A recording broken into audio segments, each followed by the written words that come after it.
Hello and welcome. Today we'll be talking about the Jailer's Gambit and why Taliesin, whatever his name is pronounced, is wrong. So, let's start. Why is he wrong? Well, first of all, it's simple. Blizzard never implied the Jailer through random plans around.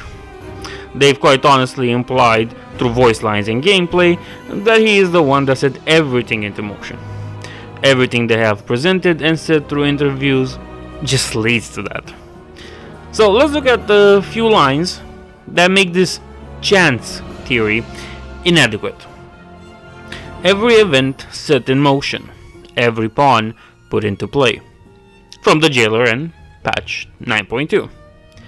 The Banished One's Gambit made manifest, a driller from the same patch.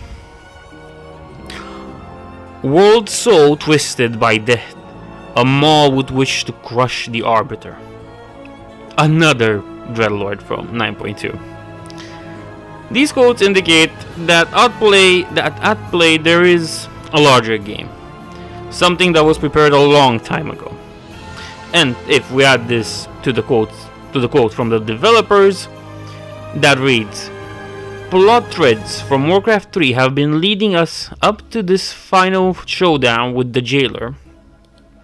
Then we can see that everything is wrapped together to show us this lame mastermind that has been nudging everything all along. Fun fact that he missed, and I see a lot of people make this mistake, Sylvanas didn't recruit Helia into joining the Jailer. It was most definitely not Sylvanas who did that, trust me. In fact, it was Muezala who brought Helia to the Jailer's side. And, I quote, "It be me, Muezala, who brought Helia to that Jailer's side, and struck a deal for old Odin's eye, and made a Banshee war chief with a whisper." We know that Helia joined the fold after Muezala, but before Sylvanas was made war chief, and very probably before she yeeted herself off of Ice Crown. Another interesting fact I want to talk about is pumping a Titan soul full of death magic. And this refers to Argus. So, let's begin. Pumping a Titan soul with death magic for no apparent reason is, well, random. And it doesn't really help if you don't already have a plan, and especially if you don't already know what is going to happen. Imagine this. If you pump it with death magic and it does nothing, you've wasted resources and manpower, and now you'll just continue staring at your ugly skybox and try to come up with convoluted plans or something. If you pump it with death magic and you know what will happen, then why would you wait for random adventurers from Azeroth to kill him, when you can just use your own Dreadlords to do that? If you already know, then why waste time with other plans when the solution is really just right in front of you? Now, I'm all in for rejecting the current WoW reality and substituting it for your own.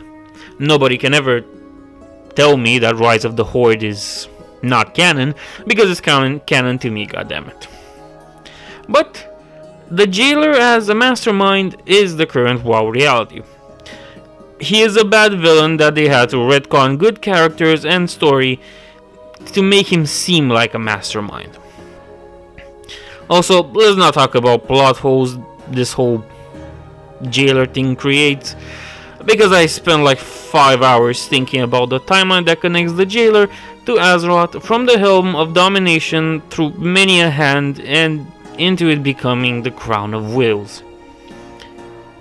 This is just... this creates plot holes that don't make any sense, and it doesn't matter if you subscribe to the theory that this all happened by the Jailer throwing 100,000 dices on the ground, or if he's just very smart. In the end, the only proof for the chance theory is just maybe, probably, perhaps. Use the speculation to fill some plot holes and, well, as I said, create others. Unless Blizzard comes out and puts this into the game, then it's just another headcanon theory that somebody believes to be real. And I say put it into the game because just throwing it in a random interview or in a short story nobody would probably read doesn't cut it for me. Like the sexuality of a certain wizard.